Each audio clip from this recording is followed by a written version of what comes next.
안녕하십니까, 전청입니다.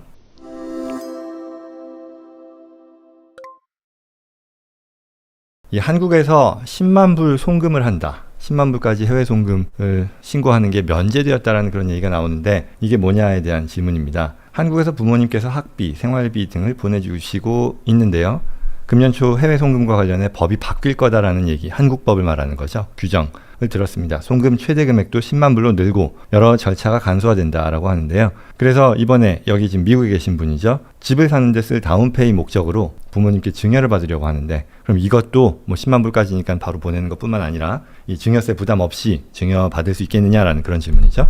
관련 기사를 제가 좀 뽑아봤어요. 이게 조선일보 기사였었는데요.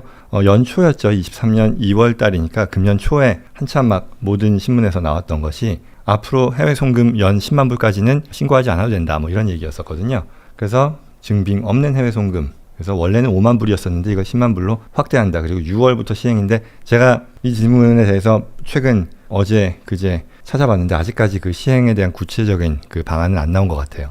그런 내용이고, 그리고 또 한겨레 신문이요, 10만 불로 확대한다 이러면 6월부터라고 하는데, 지금은 현행 규정은 건당 5천 불 그리고 연간 5만 불을 초과하면 증빙 서류를 내야 되고 사전 신고를 요구하는 경우도 적지 않다, 뭐 이런 얘기였죠. 근데 이제 앞으로는 앞서 말씀드린 것처럼 증빙 서류 확인이 필요 없는 면제 한도를 연간 5만 불에서 10만 불로 확대했다. 자본거래 한도도 5만 불에서 10만 불로 올렸다. 의무 대상 유형을 줄였다. 이런 내용들인데, 그럼에도 불구하고 사실은 이게 여전히 어려운 것 같아요. 보면 예를 들어 이런 경우가 종종 있잖아요.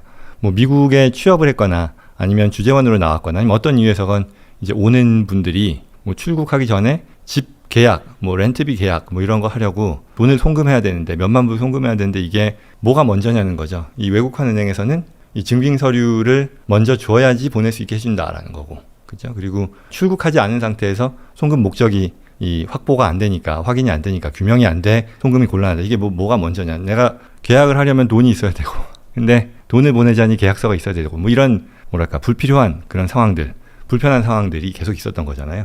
근데 그럼에도 불구하고 지금 법이 바뀌었다고 하는데, 사실 제가 알기로는 5만 불이 아니라 어떤 기타 목적, 뭐 유학 목적, 이런 학비나 생활비 목적으로는 또 10만 불 원래부터 그랬지 않았나 싶은데요. 근데 이제 또 5만 불이 바뀐다고 하니, 그러면 그와 같은 학비 목적으로는 그 더 늘어나는 건가 싶기도 하고요. 뭐 그렇습니다. 그래서 이에 대해서 구체적인 그 가이드라인이 각각의 상황에 따라서 어떻게 적용되는지는 어렵다 하더라도, 실제 저희가 이와 같은 그 투자 목적으로 또는 송금 목적으로 도와주는 그런 서비스를 하면서 항상 우리가 알게 됐던 내용들, 그리고 전달하려고 하는 그런 내용을 오늘 좀 공유를 하려고 하는데요. 송금이라고 하면 너무 당연한 얘기지만 한국에서 미국으로 돈을 보낸다는 것은 두 단계인 거잖아요.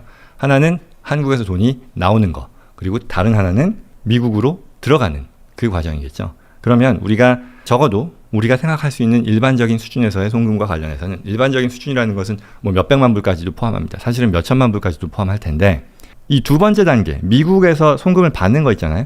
이건 어려운 게 하나도 없어요. 뭐 실질적으로 없다라는 거고요. 그럼 결국은 우리가 고려해야 되는 것은 한국에서 국경을 넘어가는 그 관점에서의 고려 사항일 텐데요. 이거 역시도 어떤 부분들이 고려 대상이 되냐면요, 일반적으로요. 일반적이라는 얘기는 어떤 경우에도 항상 공통적으로 적용되는 걸 텐데요. 첫 번째는 이게 돈이 나올 때 세금 낸 돈이냐라는 것을 물어보게 됩니다. 그리고요, 두 번째는 이걸 어디에 쓸 목적으로 보내는 거냐라는 그런 게 들어간다는 거죠. 그 중에 첫 번째, 세금 낸 돈이냐라는 것은 금액의 어떤 수준의 차이는 있겠지만 어떤 경우에도 세금을 낸 돈이냐에 대해서는 소명의 의무가 있다라고 보면 되고요. 그리고 두 번째, 어디에 쓸 돈이냐에 대한 부분은 내가 만약에 해외 이주자라고 한다면 어디에 쓸 것이냐에 대한 것까지도 소명하지 않아도 됩니다.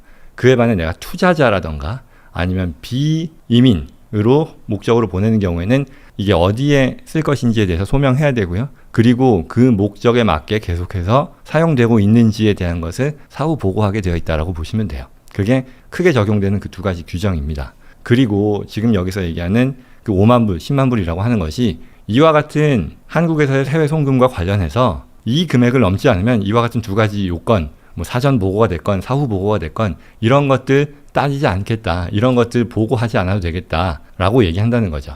그리고 그 금액의 기준이 앞으로는 이제 일반적으로 10만 불이 되겠다는 그런 얘기인 거죠. 그러니 구체적인 시행의 어떤 가이드라인이 6월 달에 나오면 더 보겠으나, 큰 틀에서는 이와 같은 내용을 염두에 두시면 될 거다. 결국은 세금을 낸 돈이냐, 그리고 어디에 쓸 것이냐. 그런데 그게 금액이 낮으면 그에 대한 사전 보고 또는 증빙의 의무가 사라질 것이다. 이렇게 보면 된다는 얘기죠.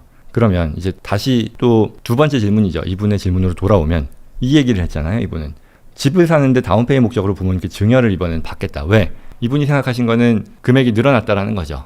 그러니까 원래는 뭐 조금 했었는데 더 늘어났으니까 이 정도면은 다운페이 하는데도 쓸 수 있지 않겠느냐라는 거고, 이게 더 나아가서 뭐 신고를 면제하고 뭐 한다고 하니 결국은 증여세에 있어서도 돌파구가 열리는 거 아니냐라는 그런 얘기죠. 증여세도 부과되지 않는 거 아니냐라는 그런 기대일 텐데, 이건 이제 한국법 차원에서의 얘기죠. 미국에서는 증여세 안 나옵니다. 왜냐하면 한국인이 돈을 한국에서 보내는 거니까. 이 경우는 뭐 오늘 제가 미국 증여세를 이 자리에서 더 구체적으로 얘기할 생각은 없고요. 그래서 안 되는데 결국은 한국에 대한 부분이잖아요. 제가 사실 한국 쪽의 법을 얘기할 입장은 아니지만 그래도 서당계로서 말씀을 드린다면, 증여냐 아니냐라는 것은 결국 이게 외환 송금을 하는 데 있어서 보고 의무냐 아니냐와는 전혀 별개의 문제다라는 거죠. 그래서 기존에 우리가 교육비 목적으로 유학자금으로 보냈을 때 이게 증여세의 대상이 되지 않는 이유는 보통은 이제 피부양자의 생활비, 교육비에 대해서 이제 부모님이 되겠죠. 지급해주는 그 돈은 증여세에서 면제된다는 그런 내용이 있는 거잖아요. 그런데 중요한 것은 사회 통념상 인정되는 생활비, 교육비라는 거죠.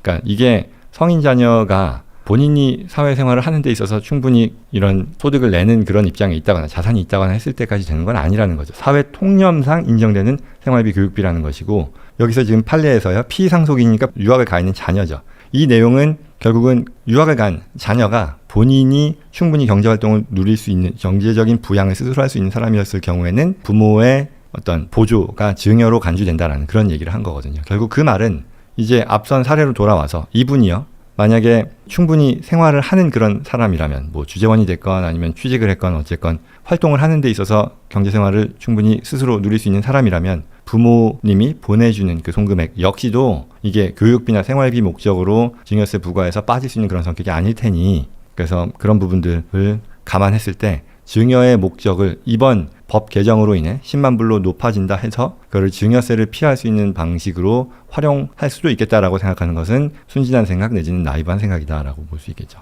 그래서 결국 이 질문에 대한 주제는요, 해외 송금이 가지는 두 가지 증빙 의무라는 것이 항상 적용이 되는데, 첫 번째는 이 돈이 보내기 전에 이 돈이 세금을 다 낸 돈입니까? 라는 것을 보여줘야 하는, 증명해야 되는 책임이 있다. 그리고 이 돈을 어디에 쓸 것이냐라는 것 또한 보여줘야 한다. 이게 해외 이주자가 아닐 경우라면.